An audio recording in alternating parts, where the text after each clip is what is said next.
It happened at dinner right after the waiter poured the wine.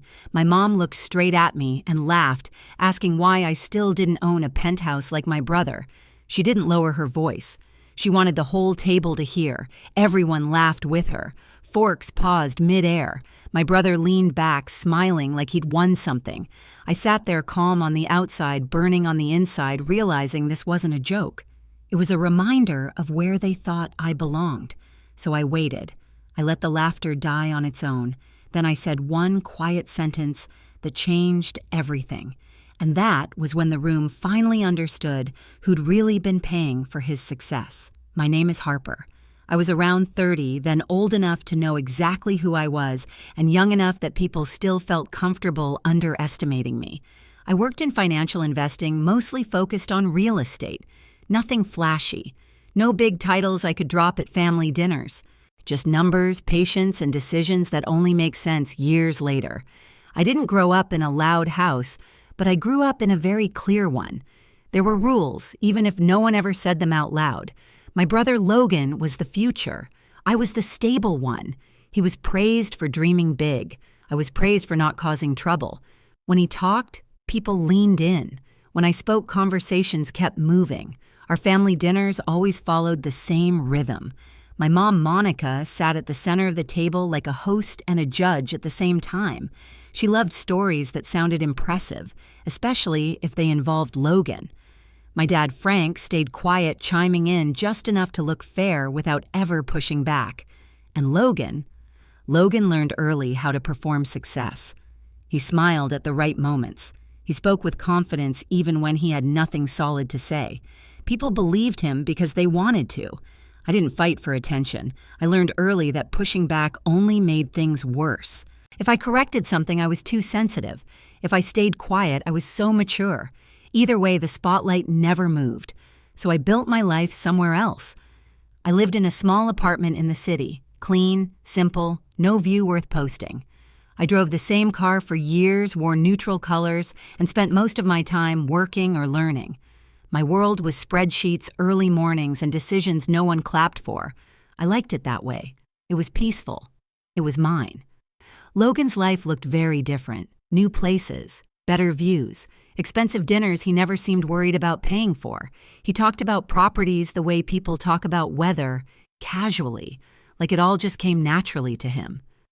My mom loved repeating his stories, sometimes adding details that weren't even true. She'd glance at me while doing it like the comparison was the point. See, she'd say, that's what ambition looks like. I'd smile and nod because explaining never changed anything. By the time Logan started talking about the penthouse, it had already become part of his identity, a symbol, proof. And my family treated it like the final confirmation that he was exactly who they always said he'd be. What they didn't realize was that while they were busy admiring the view, they'd completely missed who built the foundation underneath it. Once Logan moved into the penthouse, everything shifted. Not in his life, in ours. It became the centerpiece of every conversation, even when it wasn't mentioned directly. My mom found ways to circle back to it like it was a family achievement we all shared. She'd talk about views, elevators, doormen, neighborhoods. She'd never set foot in, all with this proud little smile that said she finally had proof.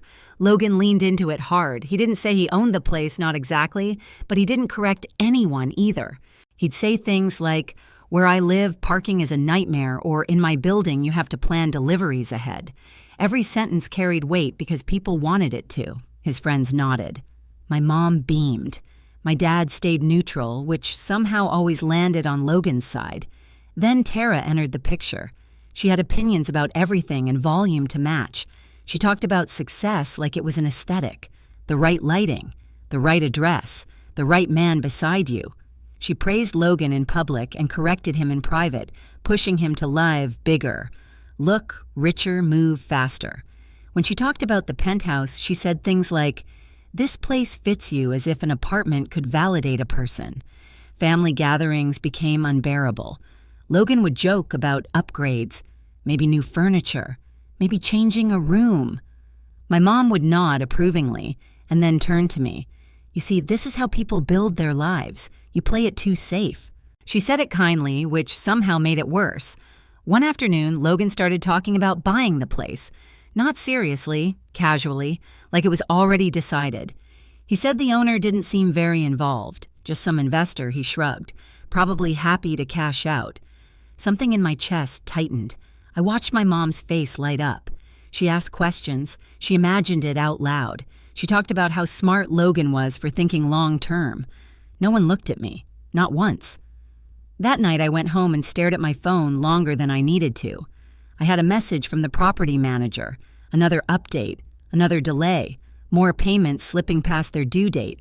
Numbers I'd been tracking quietly for months. I felt tired, not angry. Tired of carrying something everyone else was standing on. I thought about saying something, a warning, a hint, but I already knew how that would go. I'd be accused of jealousy, of overreacting, of trying to steal attention. So I did what I'd always done. I stayed quiet and kept records. The turning point came when my mom said it out loud. "Harper, you should learn from your brother," she told me over dinner one night. "Women don't need to push so hard. Stability is enough. Logan is showing you what real ambition looks like."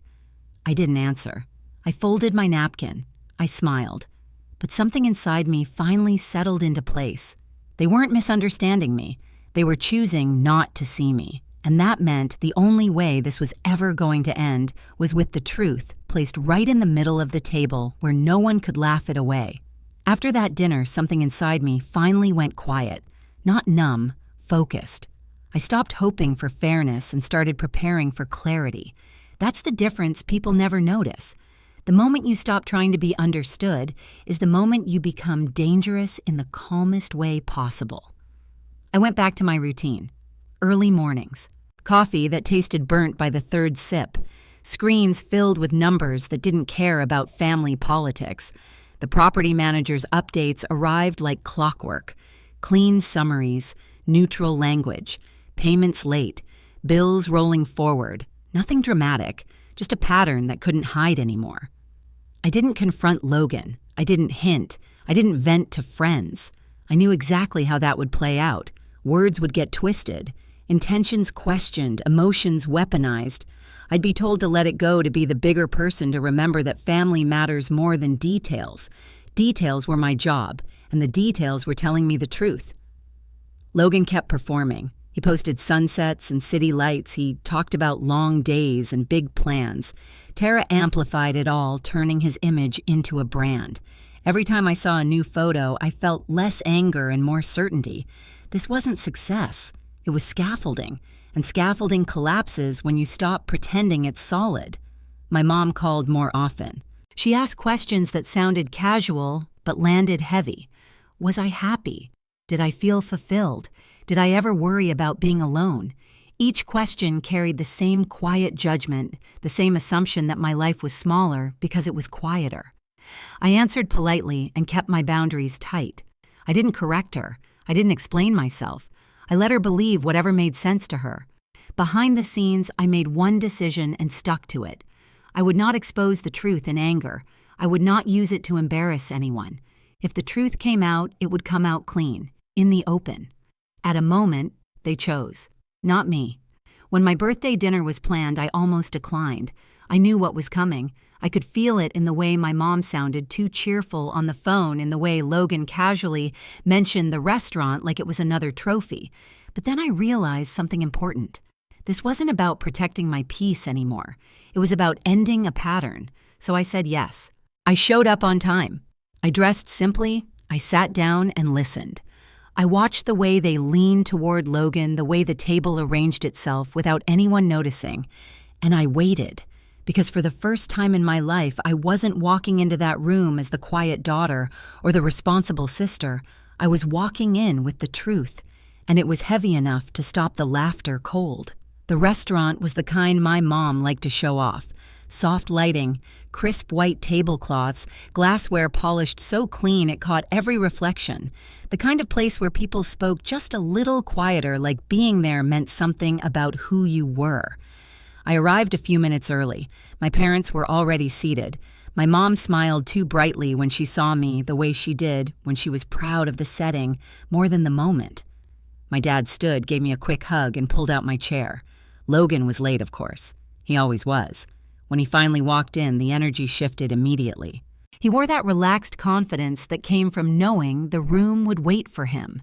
Tara followed close behind, scanning the space like she was already deciding where the best photo would be taken. Logan apologized without sounding sorry and slid into his seat like he owned the table. Before menus were even closed, the Penthouse came up. Traffic near his place was insane. The elevator was slow. The view was incredible tonight. Each comment landed exactly where he wanted it to.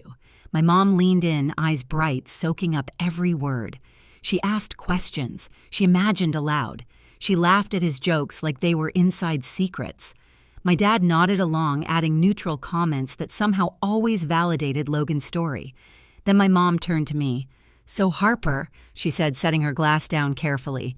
"Any big changes lately?" I shook my head lightly. "Nothing major." She smiled, but it wasn't warm. "You know," she continued, her voice carrying just enough to reach the surrounding tables. "At your age, most people are trying to move up. Logan already lives in a penthouse. You're still in that same place, right?" The table went quiet for half a second. Then someone laughed. Tara smiled into her drink. Logan leaned back, arms crossed, enjoying the moment like it was a reward he'd earned. My dad cleared his throat but said nothing. I felt it then. That familiar tightening in my chest. Not shock, not even anger, just the old sharp understanding of exactly where I stood in their eyes. "I'm comfortable," I said. My mom waved it off. "Comfortable is fine for a woman," she replied. "But ambition looks different. Sometimes you have to push harder. Look at your brother. He knows how to live." There it was, the line, the one that always landed the hardest, the one dressed up as advice but built entirely out of comparison. Logan smiled wider. Tara nodded like this was all very reasonable. Someone clinked a glass. The moment stretched, waiting for me to shrink the way I always had. I didn't. I took a sip of water. I let the silence settle.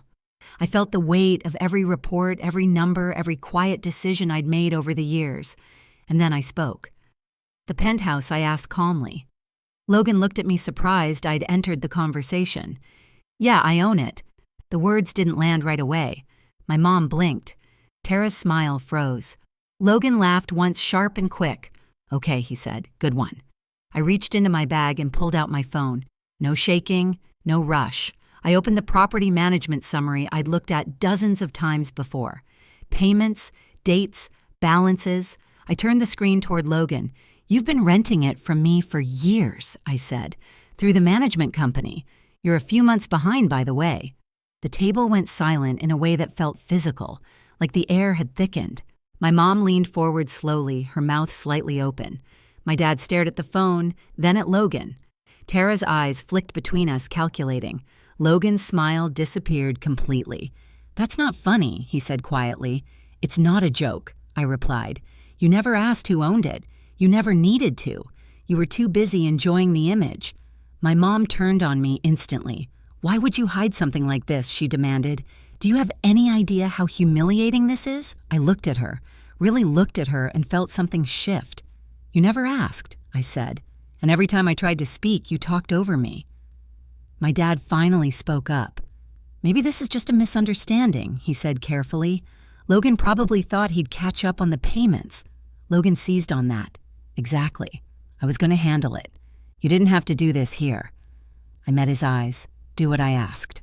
Tell the truth, or stop letting you pretend this was something you earned." Tara pushed her chair back slightly. "This feels unnecessary," she said. "Family things should be handled privately." I nodded. "They should," I agreed. But this stopped being private the moment I was humiliated in public. No one laughed now. No one nodded. My mom's hands tightened around her napkin. Logan stared down at the table, jaw clenched, the confidence draining out of him in real time. "I'm not here to embarrass you," I continued, my voice steady. "I'm here to set a boundary. You have a month to catch up or move out, no extensions, and I expect you to stop implying you own something you don't." My mom looked like she wanted to argue, but no words came. My dad sat back silent. Tara avoided everyone's eyes. Logan finally looked up at me, and for the first time, there was no performance left. "You made me look stupid," he said quietly. I shook my head. "No. I let you finish the story you started." The server arrived with the check, hesitated, and placed it gently at the edge of the table like she could feel something was wrong. No one reached for it. The celebration was over. The illusion was gone. We left without dessert, without photos, without pretending everything was fine. Outside, the night air felt cooler, quieter. My mom walked ahead of us, her heels clicking sharply against the pavement. My dad followed, shoulders hunched. Logan lagged behind, staring at his phone like it might give him answers. For the first time, no one asked me to soften it. No one told me to let it go. The truth had done what it needed to do. The days after that dinner felt strangely quiet. Not peaceful, just still. Like the house had finally stopped echoing with the same old noise. My mom called the next morning, then again that afternoon. I let the calls go to voicemail. When I finally listened, her voice had lost its sharp edge. It was tight, controlled, carefully wounded. She talked about family, about how things didn't need to be handled that way. She never apologized. She didn't need to. The silence between her sentences said enough. Logan tried a different approach. First came the messages that sounded reasonable. He said he'd figure things out. He said he'd been under pressure. Then came the ones that carried blame, asking why I'd waited so long, why I couldn't have helped him quietly. I answered once, just once. I told him the deadline hadn't changed. After that, I stopped engaging. A few weeks later, the property manager confirmed he was moving out. The unit was left in decent shape. No damage, no drama. Just boxes, bare walls, and the absence of a life that had been staged for other people's approval. I didn't chase the overdue payments. I chose to close the chapter cleanly, not out of kindness, out of clarity. Family gatherings changed after that. The comparisons stopped. My mom watched her words more carefully. My dad started asking me real questions about my work instead of deflecting. Logan showed up quieter, dressed simpler, less certain, but more real. We spoke occasionally. Not like before. Better. I sold the penthouse later that year and rolled the money into something bigger, something long-term, something solid. I upgraded my own life slowly, intentionally, without announcing it. What surprised me most wasn't the money or the shift in power. It was the relief of no longer carrying a truth alone. I didn't win that night. I didn't defeat anyone. I just stopped shrinking to make other people comfortable.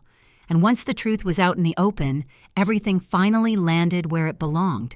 Success doesn't need applause, and it definitely doesn't need permission. Sometimes the strongest move is simply standing still and letting reality speak for you. If you've ever been underestimated by the people closest to you, you're not alone. Share your story in the comments and hit subscribe so you don't miss the next one.